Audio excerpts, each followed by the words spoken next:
Good morning. This is Catherine Dubberly, the Answer Lady. I have been using the long tail cast on in a special way in some of my patterns. This version of it requires that we use a tripled strand of yarn. So to make sure that you don't have any trouble with the patterns, I thought I'd just show you what I mean by that. I'm going to demonstrate on the all-in-one loom, but it would work in a similar fashion on any loom at all. Let's say we're going to just use 6 pegs. You need at least triple the length of 6 pegs for your tail. 1, 2, 3, 4, 5, 6. 1, 2, 3. I need 3 lengths that long.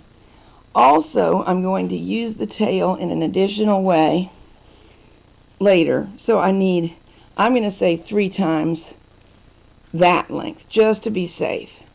So, now I'm going to triple it. There's the second piece. And the third piece. Typically, using the long tail cast on, we just start with a loop knotted in it, so our working yarn, the one I'm wiggling, and our tail, this one, are still connected. And I think we can still do that in this instance. Okay. Let's hang the tail on the first peg that we're going to cast on. That's peg number 1. So I'm going to wrap my yarn around it. This is the working yarn I'm wrapping, and knit all 3 loops over. You can use this with any version of the knit stitch that you're working with. I would recommend U-stitch or E-wrap stitch. E-wrapping with my long tail, getting my working yarn, U-stitching, make sure I pick up all 3. Now, this will be a little bit loose right in there. Give it a little tug, tugging on your 3 strands. E-wrapping, U-wrapping with the other yarn, and knitting over. This makes an extremely nice edge. Here is the reason why we would want to use a tripled strand. It makes the edge more stable and stops rolling. And sometimes you don't need any other treatment. In a couple of my patterns, I do use an additional treatment, and that really stops everything. And I will show you that probably in a second video.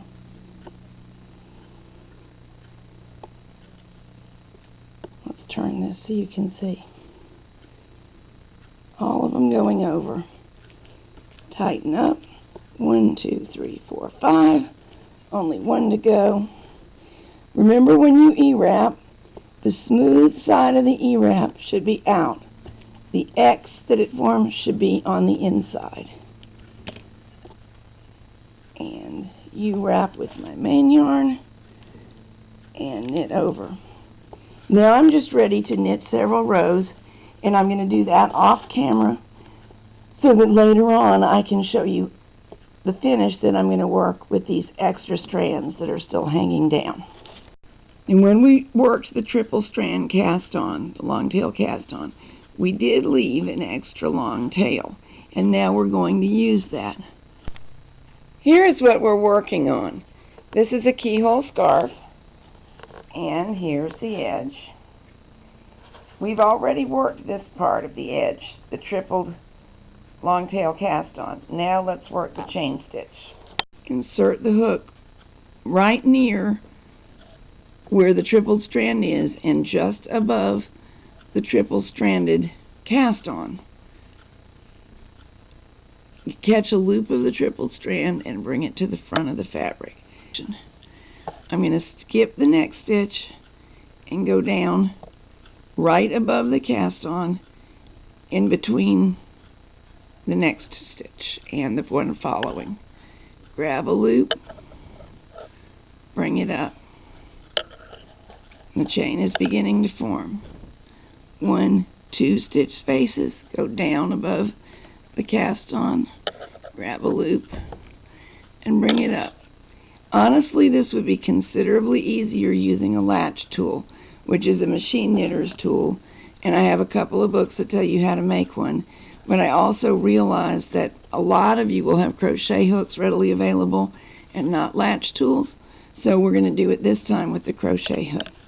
This time when we go down and up, I want to add a refinement. I've been doing it all along, but I'll describe it.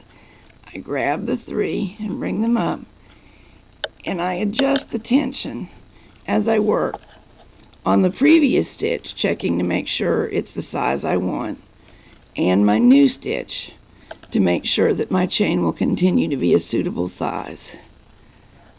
Down, grab it, bring it up all 3 into a loop, and over here I only really have 2 more stitches, so I'm going to fudge and go in a handy spot right next to them.